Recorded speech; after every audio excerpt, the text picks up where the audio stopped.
On a cold evening in February 2013, a woman named Elisa Lam disappeared inside one of the most watched hotels in Los Angeles. And what happened to her still does not make complete sense. She was 21 years old, a student from Canada, and she was traveling alone through California. She had been sharing parts of her trip online, and nothing about those early posts made it sound like she believed she was walking toward danger. She checked into the Cecil Hotel in downtown Los Angeles on January 26, 2013. The hotel already had a dark reputation, but visitors still stayed there, especially travelers looking for a cheap place in the city. At first, Elisa stayed in a shared room, but reports said the hotel moved her to a private room after her roommates complained about strange behavior.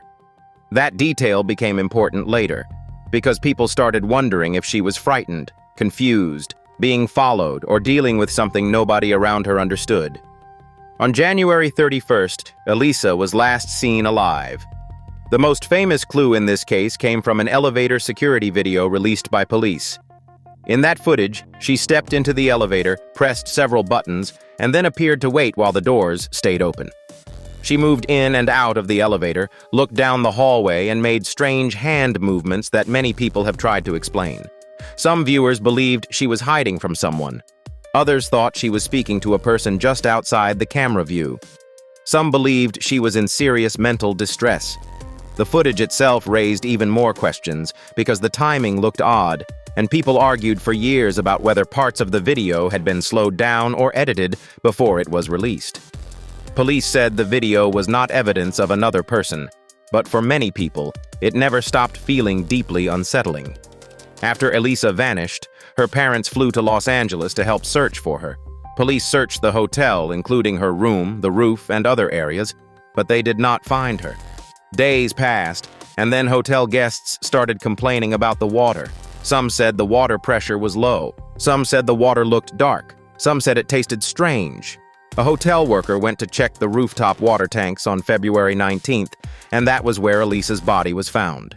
She was floating naked inside one of the tanks. Her clothes, watch, and room key were found in the water with her. That discovery shocked the public, but it also created the biggest mystery in the case. People immediately asked how she got there. The roof had security measures, and the water tanks were not easy to access. One hotel employee later said there was an alarm on the roof access door. Reports also described the tanks as large and difficult to enter. Some accounts claimed the tank lid was closed when Elisa was found, while later information from investigators suggested the hatch was open when the worker discovered her. That contradiction became one of the most debated pieces of unexplained evidence, because if the lid was closed after she entered, many people wondered who closed it. The autopsy did not find clear signs of physical assault. The official cause of death was ruled accidental drowning, with bipolar disorder listed as a significant factor. According to the report, there was no strong evidence that another person had attacked her.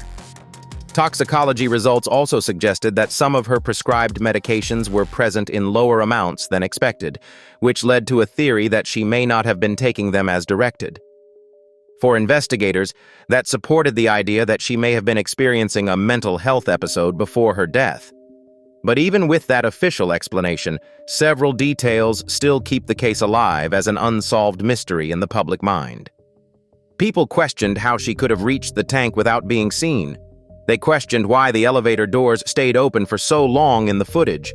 They questioned whether someone could have been just outside the camera frame. They also questioned why the release of the elevator video seemed to create more confusion than clarity. The hotel itself added another layer of fear because of its long history of violence, death, and crime, which made many people feel that Elisa had entered a place where terrible things had happened before and maybe happened again. Some theories are simple and some are wild. The simplest theory is that Elisa reached the roof on her own during a mental health crisis, climbed into the tank, and could not get back out. That explanation fits the official ruling, and it does not require a hidden attacker or a giant cover-up. But the harder part for many people is not the idea itself. The harder part is the physical path. They want to know exactly how she got to the roof, exactly how she entered the tank, and exactly why so many details sounded inconsistent depending on which report people read. Other theories claim someone in the hotel followed her, frightened her, or put her in the tank after killing her elsewhere. Supporters of that idea point to the strange elevator footage and the confusing statements about roof access and the tank lid. Still, there has never been public evidence strong enough to prove that another person murdered her. That is why this case sits in a disturbing place between explanation and doubt. There is a ruling, but there is not peace. There is a story, but there is not certainty.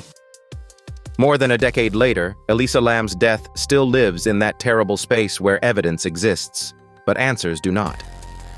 A young traveler vanished inside a crowded hotel. A haunting video became the world's clue, and a body was found in a place that still feels impossible to many people. Maybe the truth was tragic and simple.